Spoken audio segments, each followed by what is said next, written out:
ఆయన ఆహ్వానిస్తాము. దేవునికి ఆశీర్వాదం. హల్లెలూయా, హల్లెలూయా. ఇక్కడ కూడి వచ్చిన నా దైవ సేవకులకి వాళ్ళకి నా యొక్క వందనములు. ఇక్కడ కూడి వచ్చిన సహోదరుడు మరి గొల్లపల్లి, మరి కాలనీ వాళ్ళు, రాజనగరు, గణపతి నగరు. మరి దేవుడు ఈ లోకమునకి మనుష్య రూపంగా ఎందుకు వచ్చాడంటే, దేవుడు మొట్టమొదటిగా ఒక లోకాన్ని సృష్టించాడు. ఆ యొక్క లోకంలో ఆదాము అవ్వల్ని క్రియేట్ చేశాడు.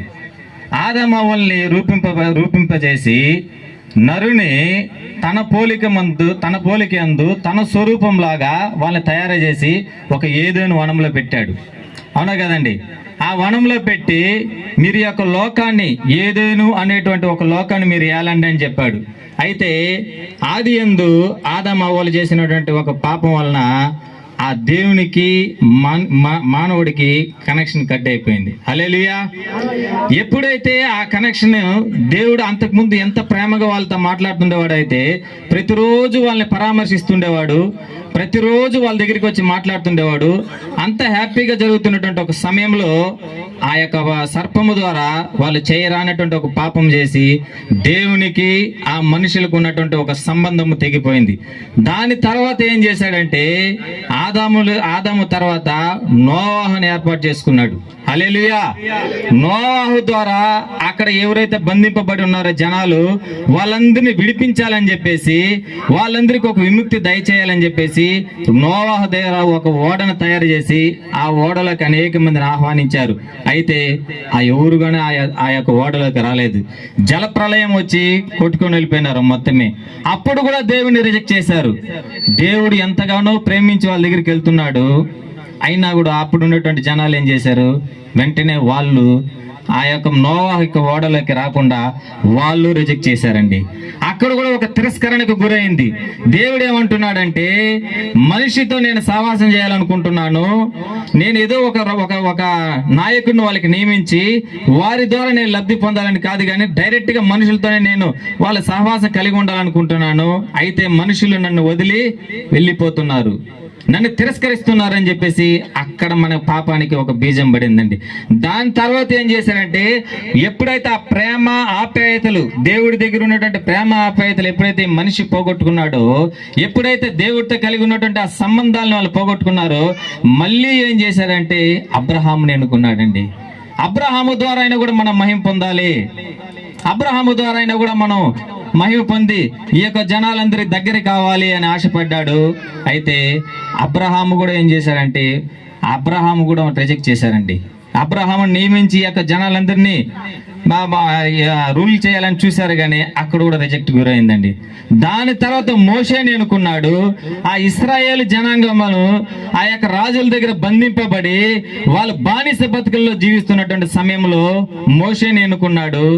ఆ మోషే దగ్గర నుంచి కూడా ఏంటంటే మోషేను కూడా తిరస్కరించారు ఈ యొక్క జనము. అందుకోసమని ఆ విధంగా మనం చూస్తా వెళ్తే న్యాయాధిపతులు ఉన్నారు, సౌలు ఉన్నాడు, దావీదు ఉన్నారండి. ఇలా ఒక్కొక్కరుగా ప్రతి ఒక్కరు రిజెక్ట్ చేసుకుంటూనే పోతున్నారు. అయితే ఈ యొక్క మానవ మాత్రలకి ఇంక నేనే మనిషి రూపంగా వచ్చి, నేనే మీ యొక్క పాపముల కోసం, మీ యొక్క రోగముల కోసం, మీ యొక్క బంధకాల్లో బంధింపబడి ఉండే దాని కోసం నేనే మనిషి రూపంగా రావాలని దేవుడు డిసైడ్ అయ్యి ఒక మనిషి రూపంగా మన మధ్యలోకి వచ్చినాడండి. హల్లెలూయా. అదే అండి నిజమైన క్రిస్మస్ అంటే. ఇప్పుడు మీ పక్కన వాళ్ళందరికీ చెప్పండి, అడ్వాన్స్డ్ హ్యాపీ క్రిస్మస్ అని చెప్పేసి. హల్లెలూయా, హల్లెలూయా. ఎప్పుడైతే దేవుణ్ణి రిజెక్ట్ చేశారో, ఎప్పుడైతే పరిశుద్ధాత్మ దేవుడికి ఉన్నప్పుడు సందర్భంలో ఈ యొక్క నాయకుల్ని ఎన్నుకొని ఒక రాజుని నియమించుకోవాలనుకున్నారు. అయితే నేనే రాజుగా వస్తాను, నేనే మనిషి మాత్రగా, మీరు ఏ రకంగా అయితే శరీరం కలిగి ఉన్నారు అదే రకమైనటువంటి శరీరం నేను కలిగి నేనే రాజుగా మీ మధ్యలోకి రాబోతున్నానని చెప్పేసి ఆయన మనిషి కుమారుడుగా మరియా యొక్క గర్భంలో జన్మించడం జరిగింది. హల్లెలూయా. ఆ మరియా యొక్క గర్భములో ఆమె డైరెక్ట్ గా మనం ఆయన పుట్టుక ఎలా ఉంటదంటే మీకా గ్రంథంలో చెప్పబడి ఉంటది, ఆకాశమును గగనములు చీల్చుకొని వచ్చి పుట్టాడంట. హల్లెలూయా. కన్యక అయినటువంటి మరియా గర్భంలో ఆకాశమును గగనమును చీల్చుకొని వచ్చి పుట్టాడంట అండి. మన మత్తయి సువార్త మనలో చూసినట్లయితే 2వ అధ్యాయం ఒకసారి ఓపెన్ చేయండి. నేను ఎక్కువసేపు తీసుకోను, ఎందుకంటే టైం చాలా అయిపోయింది. ఇప్పటికే చాలామంది సీనియర్ పాస్టర్స్ ఉన్నారు, అందరికీ ఇంకా ప్రేమ విందు వేరే ఉంది కాబట్టి చాలా తొందరగా ముగిస్తాను. హల్లెలూయా. చూడండి, ఈ మత్తయి అనేటువంటి ఒక వ్యక్తి, ఆయన ట్యాక్స్ కలెక్టర్ అంటారు, సుంకరి అంటే ట్యాక్స్ వసూలు చేసేటువంటి వ్యక్తి అనమాట. తన జనుల ద్వారానే ఆ యొక్క యూదుల రాజు ఎప్పుడైతే రోమా సామ్రాజ్యంలో రోమిలు పరిపాలిస్తున్నటువంటి ఒక సమయంలో యూదా రాజు అని చెప్తే ఏంటంటే, ఇప్పుడు ఎవరైతే మనం గవర్నర్ అంటామో అప్పుడు వాళ్ళు యూదుల యొక్క రాజు అంటాం అని చెప్తాం అనమాట. ఆ యొక్క యూదుల యొక్క రాజుల సమయంలో ఈ మత్తయి అనేటువంటి ఒక అతను సుంకరిగా ఉన్నాడు, అంటే ట్యాక్స్ కలెక్ట్ చేసే ఒక వ్యక్తిగా ఆ యొక్క గవర్నమెంట్కి ప్రజలకి మధ్యలో విపరీతంగా పీడింపబడి జనాల దగ్గర అంతా పీడించి ఆ యొక్క ట్యాక్స్ వసూలు చేసుకుని తినేటువంటి ఒక వ్యక్తి, అంతగా జనాలను ఇబ్బంది పెడుతున్నటువంటి వ్యక్తి, అతను ద్వారా దేవుడు ఈ యొక్క మత్తయి సువార్తను రాపించి అతని ద్వారా దేవుడు ఏ రకంగా పుట్టబోతున్నాడు, ఏ రకంగా పుట్టినాడు అని రాసి ఉండదండి. అక్కడ ఏ రోజు వంశంలో నుంచి అక్కడ పుట్టినటువంటి రాజు ఎక్కడున్నాడు అని చెప్పేసి ఆ యొక్క స్త్రీలు ఎవరైతే ఆ యొక్క నక్షత్రమును చూసి ఆయన యొక్క పుట్టుక కోసం వెతికి వచ్చున్నారంటే, దీని వెనకాల ఏముందంటే ఆ యొక్క ఇశ్రాయేలు వంశంలో మగబిడ్డ పుట్టిన వెంటనే చంపాలనేటువంటి ఒక నియమం ఉండేదండి. అది నిజమా కాదా? ఆ యొక్క మగబిడ్డ పుట్టిన వెంటనే నిజంగా అక్కడ మగబిడ్డ పుట్టాడా లేదా అనేసి వారు తెలుసుకోవడం కోసం అక్కడ ఉన్నటువంటి స్త్రీలందరూ ఏం చేశారంటే వెతుక్కుంటూ ఆ దగ్గరికి వచ్చారండి. చదవండి బ్రదర్. పూజింప వచ్చితమని చెప్పిరి, కానీ వాస్తవానికి వాళ్ళకి ఆలోచన వేరు. అక్కడ చెప్తున్నారు కానీ ఆయన పూజించడానికి వచ్చారని, నిజంగా మగబిడ్డ పుట్టాడా లేదా? ఎందుకంటే వాళ్ళకు ఒక ఆజ్ఞ ఉన్నది, 2 years లోపల పుట్టినటువంటి ప్రతి బిడ్డని మగబిడ్డని చంపేనటువంటి ఒక ఆజ్ఞ ఉన్నది అనమాట. దాన్ని ఓవర్కమ్ చేసుకొని దేవుడు మనుష్య కుమారుడిగా యేసయ్య నీ యొక్క పాపం కోసం నా యొక్క పాపం కోసం, మీ యొక్క శ్రమల కోసం నా యొక్క శ్రమల కోసం, మీ యొక్క కష్టాల కోసం నా యొక్క కష్టాల కోసం, మీరు కార్చేటువంటి కన్నీరు కోసం ఆయన మనుష్య రూపంగా వచ్చి మనందరి యొక్క పాపం నిమిత్తము ఆయన శిలువలో మరణించడం జరిగిందండి. హల్లెలూయా, హల్లెలూయా. చూడండి, ఈ యొక్క గొల్లపల్లి ప్రాంతంలో ఉన్నటువంటి ప్రజలందరికీ దేవుడు సెలవిస్తున్నది ఏంటంటే, ఆ రోజు ఆ యొక్క జనాంగం తిరస్కరించారు. ఎన్నో జనరేషన్ 45 మంది రాజులు నియమించాడు, వాళ్ళందరూ ద్వారా దేవుడు తిరస్కరింపబడ్డాడండి. ఈరోజు మిమ్మల్ని చూసి కూడా దేవుడు సెలవిస్తున్నాడు, మీరు కూడా తిరస్కరిస్తున్నారా?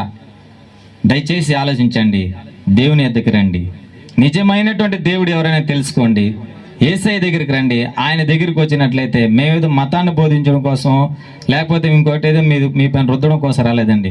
నిజమైనటువంటి సత్య మార్గాన్ని మీకు తెలియజేయాలన్న ఒక ఉద్దేశంతోనే బ్రదర్ ఇంత కష్టపడి, ఎంతో ప్రయాసపడి, అనేక దినములు శ్రమపడి, ఎంతో ఎక్స్పెండిచర్ పెట్టి ఇంత పెద్ద కూటమిని రెడీ చేస్తున్నాడు. కాబట్టి ఈ యొక్క గొల్లపల్లి ప్రాంతాన్ని దేవుడు ఎంతగానో ప్రేమిస్తున్నాడు. ఇక్కడ ఉన్నటువంటి అనేక మీ జనాంగాలందరినీ దేవుడు, ఇక్కడ మీరు దేవుని యొక్క ప్రణాళిక లేకుండా అయితే మాత్రం మీరు ఇక్కడ రాలేదండి. నిశ్చయముగా మీరు పరలోకంలో మీ యొక్క పేరు రాయబడినది కాబట్టి అనేక మందిని బ్రదర్ ఇన్వైట్ చేశాడు, చాలా మందికి ఇన్విటేషన్ పంపించాడు. కానీ మిమ్మల్ని మాత్రం దేవుడు ఇక్కడ తీసుకొచ్చున్నాడంటే మీ పైన ఒక ప్రణాళిక ఉంది. హల్లెలూయా. ఆ యొక్క ప్రణాళిక ఏమిటి అనేది మీరు దేవుడిని అడగండి. దేవుడు నిజమైన దేవుడు ఎవరైనా తెలుసుకోండి, దేవుని వద్దకు రండి.